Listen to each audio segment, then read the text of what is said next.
¿Cómo perdona Dios el pecado? ¿Cómo se encarga Dios del pecado? Suponga que alguien viene y le da un puñetazo en la nariz. Y suponga que en un acto de compasión usted le dice a esa persona que le pegó, lo perdono. Suponga que le contesta, oh, no hay necesidad de que me perdone, yo ya me he perdonado.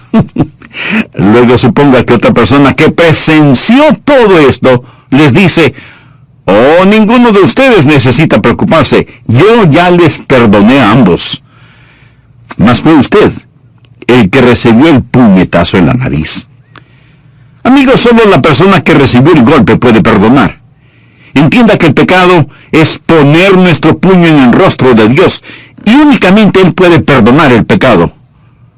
Abandone todas esas fábulas psicológicas que dicen que necesitamos perdonarnos a nosotros mismos y afirmarnos los unos a los otros. Existe un Dios santo. Dios es un Dios santo, y el pecado es un ultraje, un reproche, una rebelión contra un Dios santo que no dejará al pecado sin castigo. El texto de hoy indica 3 verdades maravillosas sobre cómo Dios perdona el pecado y sobre cómo se hace Dios cargo del pecado. La primera es el sufrimiento vicario de la cruz. ¿Lo anotó? El sufrimiento vicario de la cruz. La palabra vicario significa en lugar de, suplente, sustituto. Miremoslo. Primera de Pedro 3:18. Porque también Cristo padeció una sola vez por los pecados, el justo por los injustos, para llevarnos a Dios, es decir, Jesús, el Hijo de Dios, quien es justo, quien nunca pecó, nacido de la Virgen, sin mancha, sin pecado, el justo murió por los injustos. Cuando dice los injustos, está hablando de usted y de mí. Nosotros somos los pecadores. Él llegó a ser nuestro sustituto. A través de toda la Biblia, Dios ha enseñado la sustitución. ¿Qué es la Pascua? Bien, en el Antiguo Testamento, Dios dio una profecía e ilustración de la cruz del Señor Jesucristo. Por ello, instituyó el ritual del Cordero de la Pascua en Éxodo 12. Había juicio sobre la tierra a causa del pecado. Pero Dios le dijo a su pueblo que tomara un cordero sin mancha, sin imperfección, y que lo sacrificara. La sangre del cordero debía ser untada en el dintel y los 2 postes de la puerta de sus casas. La sangre del cordero debía ir no adentro, sino afuera, expuesta públicamente, sin vergüenza. ¿Lo ha pensado? Debía ir afuera en el dintel y los 2 postes. Imagínese a una persona con la sangre en un recipiente, untando la parte superior de la puerta y los 2 postes a los lados de la puerta. ¿Qué ha hecho? Ha hecho la señal de la cruz. Desde hace tanto tiempo atrás, Dios ya estaba ilustrando y profetizando que es por la sangre que se perdona. Dios dijo a esos israelitas hace muchos años, cuando vea la sangre, pasará Jehová a aquella puerta. La palabra Pascua proviene de pasará. Dios pasará sobre usted cuando la sangre es aplicada. Pero si pone la sangre bajo sus pies y pasa sobre ella, Dios no pasará sobre usted. Pero cuando usted se pone bajo la sangre, el ángel de la muerte, el juicio de Dios omnipotente, pasará sobre usted. Este Cordero de la Pascua es una ilustración del Señor Jesucristo. Por favor, busque 1 de Pedro capítulo 1, versículos 18 y 19. Sabiendo que fuisteis rescatados de vuestra vana manera de vivir, la cual recibisteis de vuestros padres. Ahora escuche esto. No con cosas corruptibles como oro y plata, sino con la sangre preciosa de Cristo, como de un cordero sin mancha y sin contaminación. Jesús es el Cordero de la Pascua. Él es el Cordero sin mancha y sin contaminación. A un lado está el monte de los olivos, donde Jesús oró en Getsemaní. Y al otro lado el monte Moria, donde Jesucristo murió. El monte Moria, el mismo lugar donde Abraham iba a sacrificar a su único hijo, Isaac. El mismo lugar donde se construyó el templo. El monte de los Olivos y el monte Moria están a pocas millas de Belén, donde Jesús nació. En el tiempo de Cristo, los sacerdotes y los levitas ya habían instituido un rango especial de pastores para criar corderos muy especiales, los corderos de la Pascua. Eran los más finos, los mejores, y se los criaba en Belén.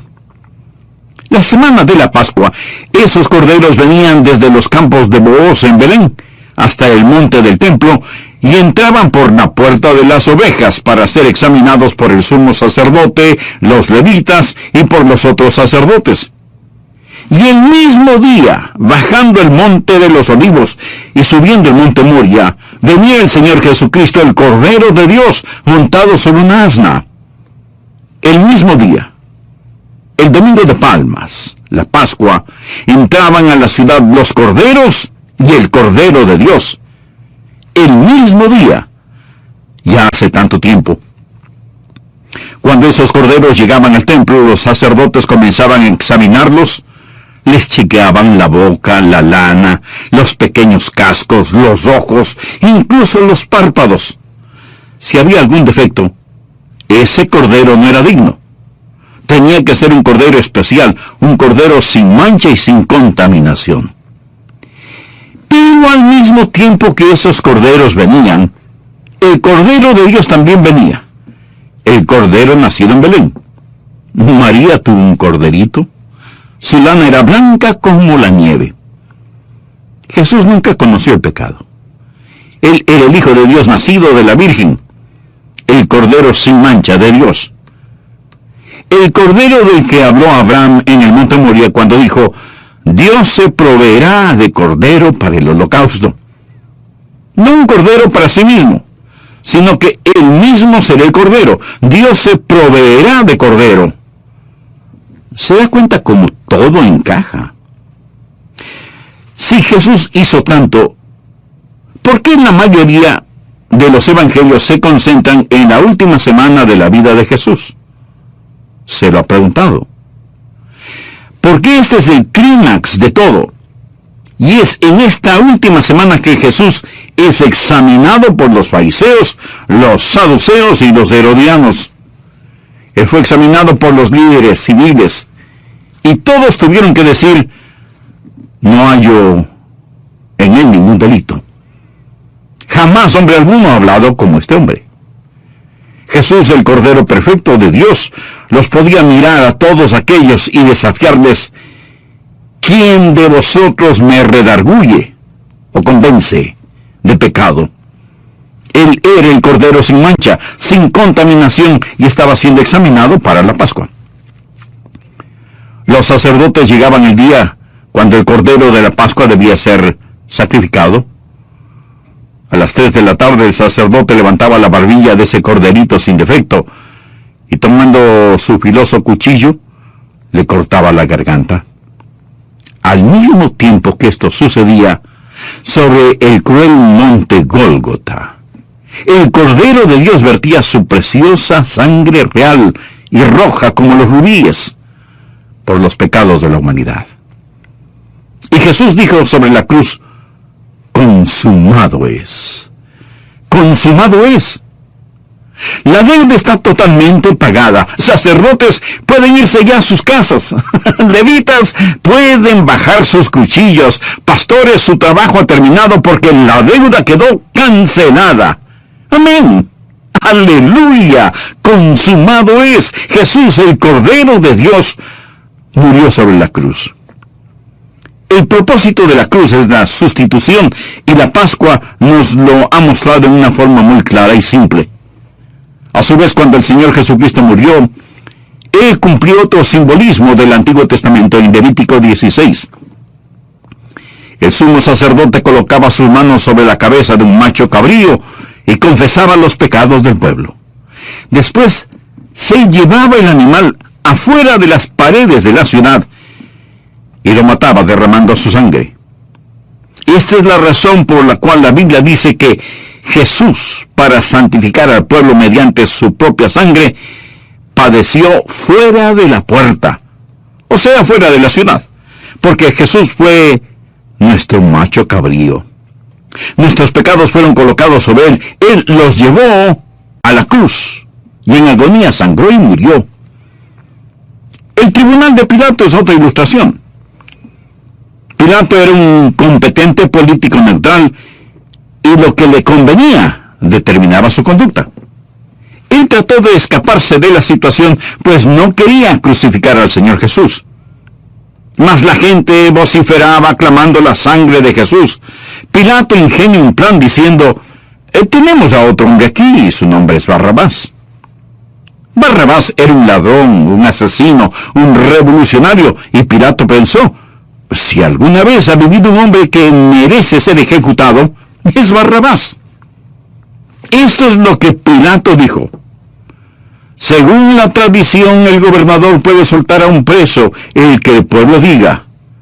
¿A quién queréis que os suelte? ¿A Barrabás o a Jesús, llamado el Cristo? Escojan a quién perdonar. ¿A Barrabás o a Jesús? ¿A cuál de los dos queréis que os suelte? ¿Sabe usted lo que contestaron? ¡A Barrabás! Pilato les dijo, ¿qué pues haré de Jesús, llamado el Cristo? Todos le dijeron, sea crucificado. Esta fue la misma multitud inconstante que clamó cuando Jesús entró a Jerusalén el domingo de Palmas, ¡Hosana al Hijo de David! Ahora demandan, sea crucificado. ¡Oh, la maldad de los corazones humanos! Ahora decían, crucifícalo. Y se llevaron a Jesús, el Cordero de la Pascua de Dios, el macho cabrío de Dios, el justo por los injustos, para que muriera sobre una cruel cruz romana. Mas quiero que se imagine otra escena. Imagínese a un soldado romano con una antorcha, caminando en un estrecho pasillo en una prisión romana. Llega hasta una puerta con barras de hierro, alumbra, y adentro, entre las sombras, sobre una colchoneta de paja, hay un hombre temblando como un pájaro atrapado en una jaula, en una trampa. El rostro de este hombre es el espejo de la maldad, y aún así el terror está escrito sobre su cara. El guarda abre la puerta con su llave y dice, Barrabás, levántate y ven conmigo. Barrabás comienza a rogarle, no, espere, no me lleve, por favor, tenga misericordia.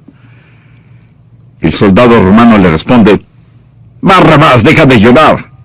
Nunca he visto a un hombre con la suerte que tú tienes. Barrabás, tú eres un delincuente, pero tú no vas a morir. Hay otro quien morirá en tu lugar. Ven aquí, Barrabás. Mira hacia el monte. ¿Ves la cruz en medio? Barrabás, esa cruz fue hecha para ti, pero hay otra persona sobre esa cruz. Él ha tomado tu lugar. No estoy diciendo que Barrabás era salvo o que llegó a salvarse. Lo que quiero decir es que Dios nos presenta una perfecta ilustración de la sustitución, el justo por los injustos, para llevarnos a Dios. Lo primero que quería que conociera es cómo Dios perdona el pecado. Es lo que llamo el sufrimiento vicario de la cruz. Mas mire nuestro texto, dice, Cristo padeció una sola vez por los pecados.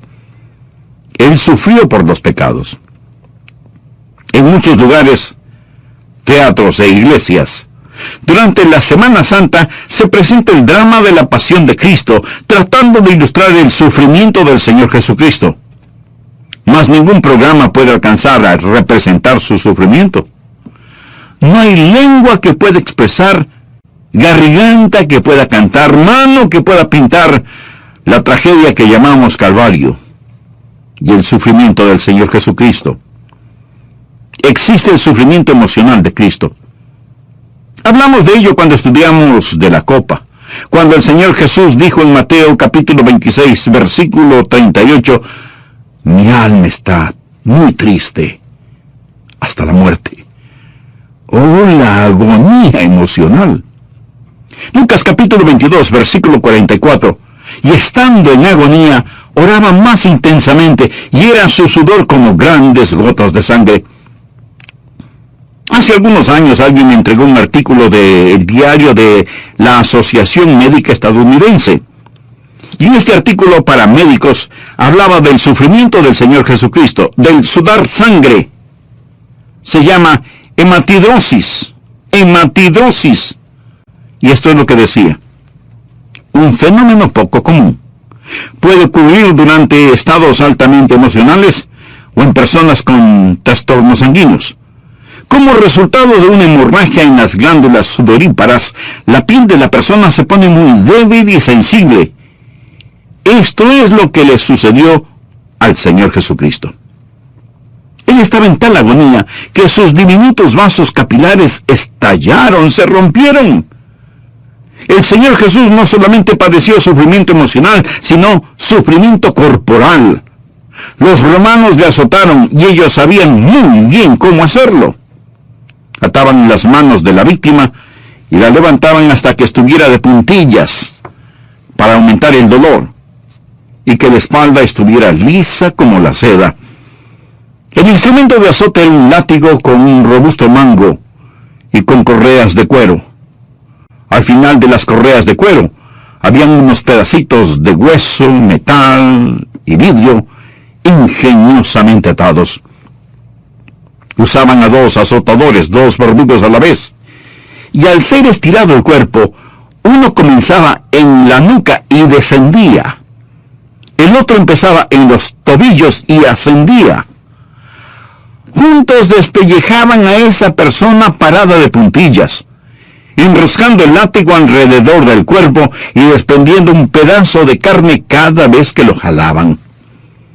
Estos hombres eran experimentados que sabían muy bien cómo azotar, sabían cómo desprender la carne de tal forma que los nervios y los músculos quedaran expuestos sin sacarle los intestinos. Al soltar a la víctima después de haber sido azotada, ésta caía postrada en el suelo. Los hombres no salían caminando de un azotamiento, salían gateando. Esta es la razón por la que la Biblia dice, llevaron a Jesús atado y le entregaron a Pilato. ¿Por qué lo llevaron? Porque estaba demasiado débil para caminar. Usted puede comprender por qué después Jesús no podía cargar con la cruz. El abuso físico del Señor Jesucristo. Lo golpearon con sus puños, con palos, y luego lo sacaron para que fuera crucificado. ¿Sabe usted por qué los romanos usaban la crucifixión? ¿Sabe por qué usaban la cruz?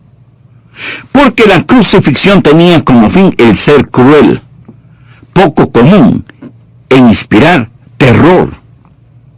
Cualquiera que veía una crucifixión decía, sea lo que sea que ocasionó tal castigo, yo no lo haré. Romanos, haré lo que me ordenen, pero no me crucifiquen. De esto se trataba la crucifixión. El Señor Jesucristo aceptó los terrores de la cruz para poder llevar sobre Él nuestros pecados, redimirnos y hacernos aceptos delante de su Santo Padre. ¿Qué significa la cruz para usted personalmente?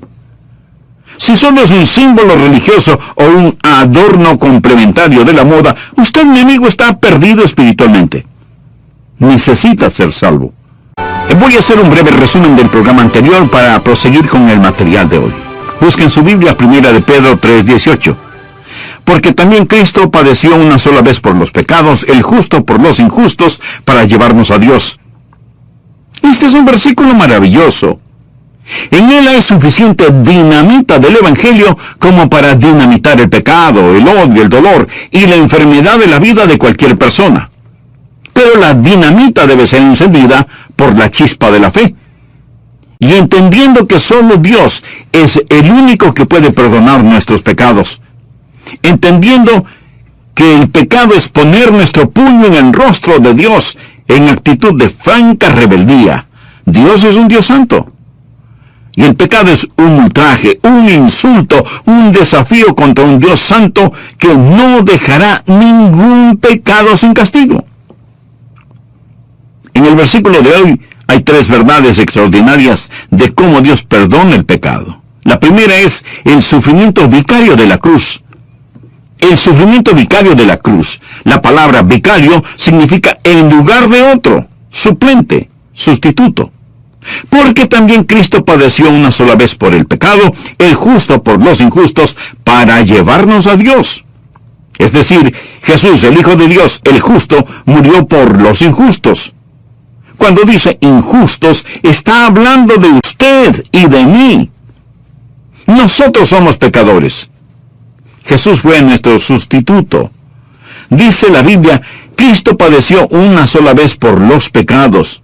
O sea, Cristo sufrió por nuestros pecados al morir en esa cruel cruz romana. ¿Sabe por qué los romanos usaban la crucifixión? Porque la crucifixión tenía como fin el ser cruel, poco común e inspirar terror. Cualquiera que veía una crucifixión decía, sea lo que ocasionó tal castigo, yo no lo haré. Romanos, haré lo que me ordenen, pero no me crucifiquen. La palabra latina excruciatus significa un dolor atroz y literalmente significa originario de la cruz, de la crucifixión. Un tipo de dolor atroz que proviene de la cruz. Clavaban las manos de la víctima a la cruz, no en la palma de la mano, pues esto desgarraría el metacarpo, sino en la muñeca, para que no se cayera de la cruz. Trataban de golpear el nervio del medio para transmitir el dolor hasta el torso. Penetraban esos clavos a través de esos nervios. Lo crucificaban con sus manos a un ángulo de 90 grados, pero cuando el cuerpo caía, bajaba a un ángulo de 65 grados, con los pies a su vez clavados a la cruz. El peso del cuerpo caía sobre el pecho y la persona comenzaba a respirar con dificultad. Por lo tanto, cuando respiraba, tenía que alzar su cuerpo, pero al hacerlo, tenía que empujar contra los clavos en sus pies. La víctima se encontraba entre la lucha por respirar y el punzante dolor. La persona experimentaba náuseas, trauma y un intenso dolor al cada nervio convertirse en un conducto para dicho dolor. Y el individuo permanecía allí un agonizante largo tiempo y moría una muerte atroz. Existe la agonía física, la agonía emocional y el sufrimiento emocional de la cruz. No solo Jesucristo bebió la copa, la contaminación del pecado, sino también llevó la corona, el castigo del pecado. Por ello la copa y la corona nos hablan de la cruz, de Jesús bebiendo la contaminación y recibiendo el castigo. No es que él haya pecado. Recuerde, el justo por los injustos. Él pagó el precio. ¿Y cuál era el precio?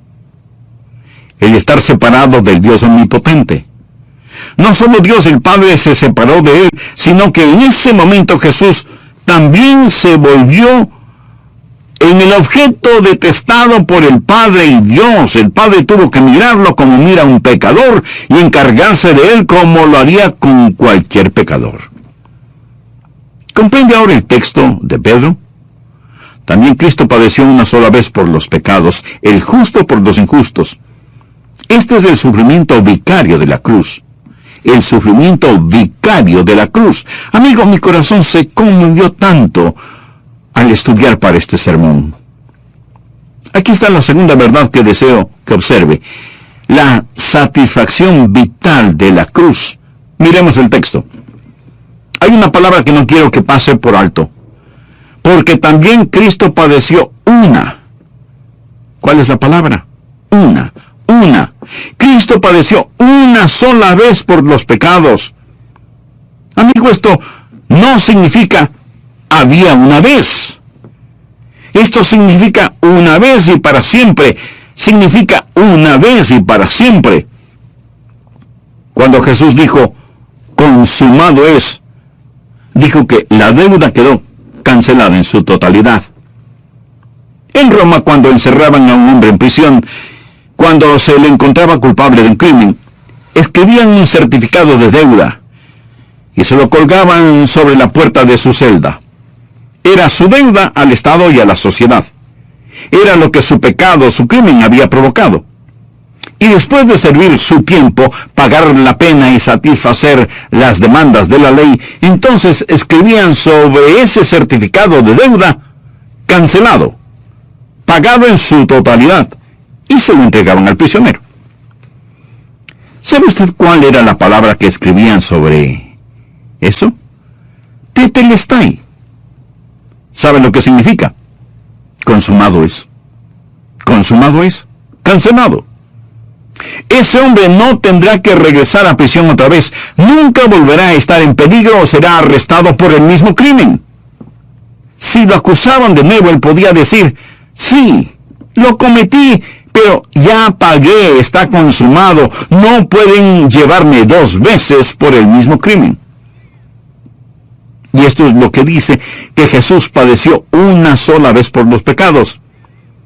¿Y qué blasfemia es decir que necesitamos otro sacrificio por los pecados?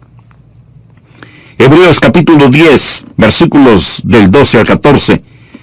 Pero Cristo, habiendo ofrecido una vez y para siempre un solo sacrificio por los pecados, se ha sentado a la diestra de Dios. De ahí en adelante esperando hasta que sus enemigos sean puestos por estrado de sus pies. Ahora presta atención a lo siguiente. Porque con una sola ofrenda hizo perfectos para siempre a los santificados. ¡Aleluya! Este es el porqué de la seguridad eterna. ¿Sabía usted que si fuera posible perder la salvación después de haberse salvado, lo cual no es posible, pero supongamos que puede perder su salvación después de recibir a Cristo como Señor, para que usted pudiera salvarse nuevamente, Jesús tendría que morir otra vez? Verá, cuando Jesús murió, fue solo válido por una sola salvación. Válido únicamente para una salvación. Porque con una sola ofrenda hizo perfectos para siempre a los santificados. Jesús dijo, consumado es, está cancelado, pagado en su totalidad. No hay nada que usted pueda hacer, ni nada que necesite hacer. Existe el sufrimiento vicario de la cruz. Existe la satisfacción vital de la cruz. La Biblia dice en Isaías 53:11 que Dios, el Padre, verá el fruto de la aflicción de su alma y quedará satisfecho. Dios está satisfecho con lo que Jesús hizo sobre la cruz. La deuda del pecado está pagada. ¡Aleluya! Aquí está la tercera verdad que deseo que vea. No solo el sufrimiento vicario de la cruz, la satisfacción vital de la cruz, el justo por los injustos, sino también la salvación victoriosa de la cruz. Cristo padeció una sola vez por los pecados, el justo por los injustos. ¿Para qué? Para llevarnos a Dios. ¿Lo ve? Léalo. Para llevarnos a Dios. ¿Qué hace el pecado? El pecado nos separa de un Dios santo. ¿Qué hace la cruz? Sobre esa cruz, Jesús tomó a Dios santo con una mano, al hombre pecador con la otra mano, y por medio de la sangre de su cruz, Él reconcilió a Dios y al hombre. Él hizo las paces por medio de la sangre de su cruz, para con su cruz llevarnos a Dios, para llevarnos a Dios. Jesús nos ha tomado de la mano para presentarnos ante Dios el Padre. Él nos lleva a Dios. Él intercede. Padre, estos son míos. Yo los compré con mi sangre sobre esa cruz.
¿Le anima a usted esto? A mí sí.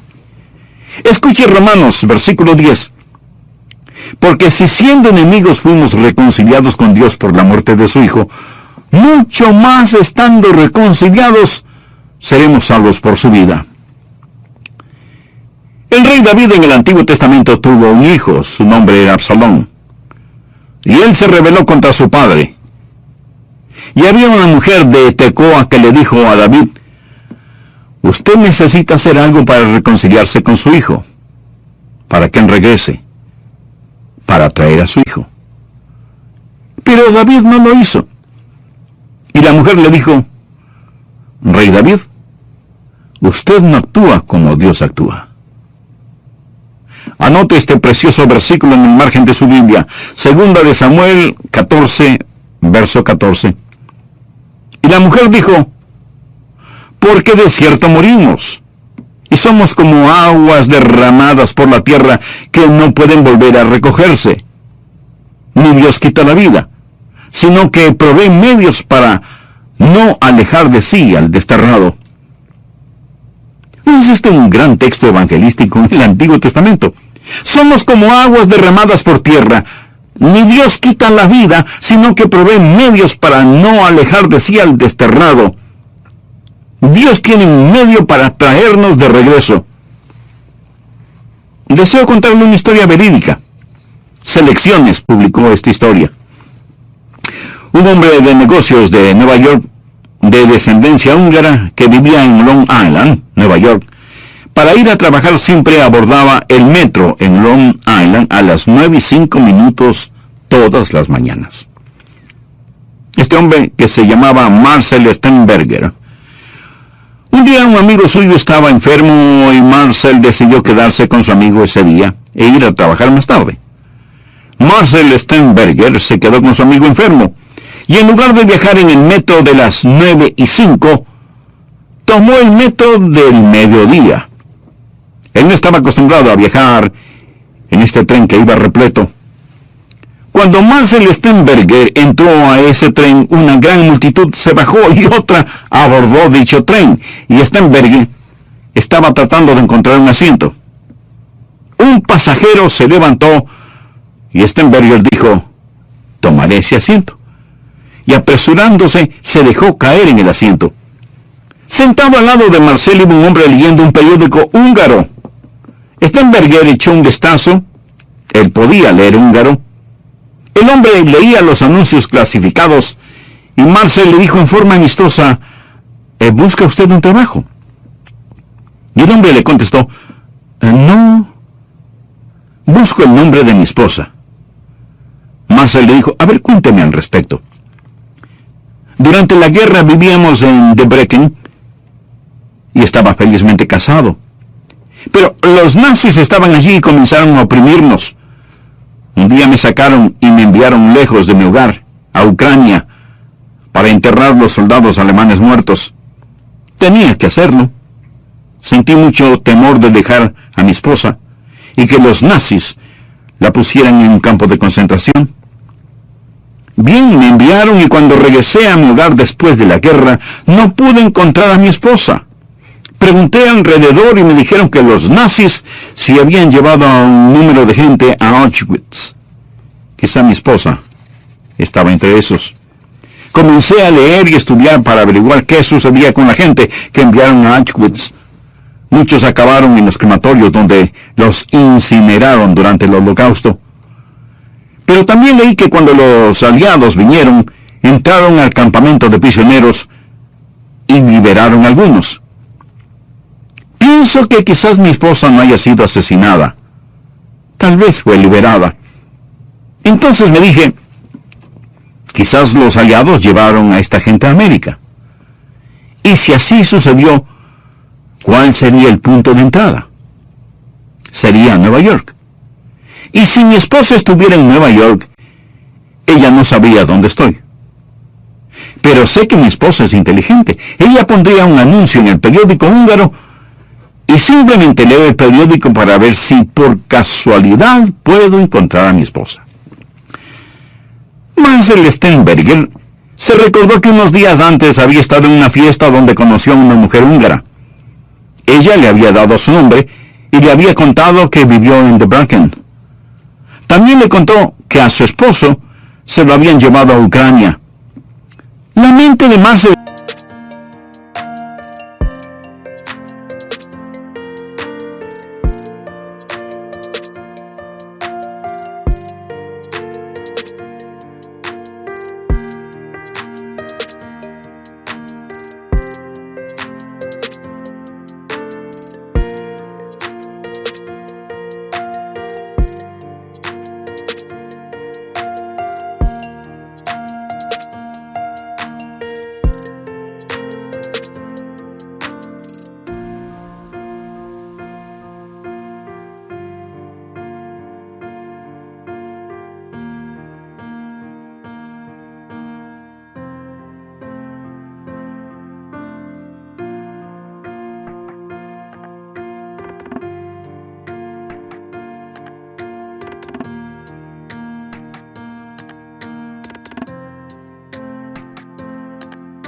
Stenberger comenzó a computar los datos y le preguntó al hombre, ¿cómo se llama su esposa?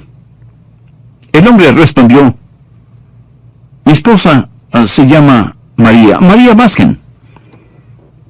Stenberger, sin decir una palabra, sacó su billetera, sacó un pedazo de papel que él había doblado y lo miró. Y ahí estaba el nombre, María Baskin. Le dijo, el señor es muy importante, por favor, ¿se bajaría usted del tren conmigo en la próxima parada? No le dijo el por qué, pero el hombre confió en él y bajaron. Stenberger tenía el número telefónico de María. Buscó un teléfono público, puso la moneda y marcó el número y dijo, hola, ¿quién habla? Ella contestó, es María. Marcel le dijo, bien, soy Marcel Stenberger. María me recuerda. Nos conocimos hace unos 3 días. Oh, sí, señor, lo recuerdo. María, ¿ha estado casada? ¿Ha tenido usted esposo? Ella contestó, yo no sé si tengo un esposo o no ahora, pero sí lo estuve. No lo he visto desde la guerra. María, ¿cuál es el nombre de su esposo? El nombre de mi esposo es Vello Baskin. Marcel le dijo, discúlpeme un momento, María. Señor, ¿cuál es su nombre? Oh, me llamo Vello Baskin. Marcel le dijo, el señor tome este teléfono. Usted va a presenciar un milagro. Él tomó el teléfono y dijo, hola. Y al otro lado de la línea, una sorprendida María solo pudo decir, oh, eres tú, mi querido esposo. María, mi amada esposa. Y María le hizo saber que ella había estado orando para poder encontrarlo. Selecciones publicó esta historia y luego enfatizaron, algunos dirán, si son escépticos, que fue una coincidencia. Pero Selecciones hizo estas preguntas.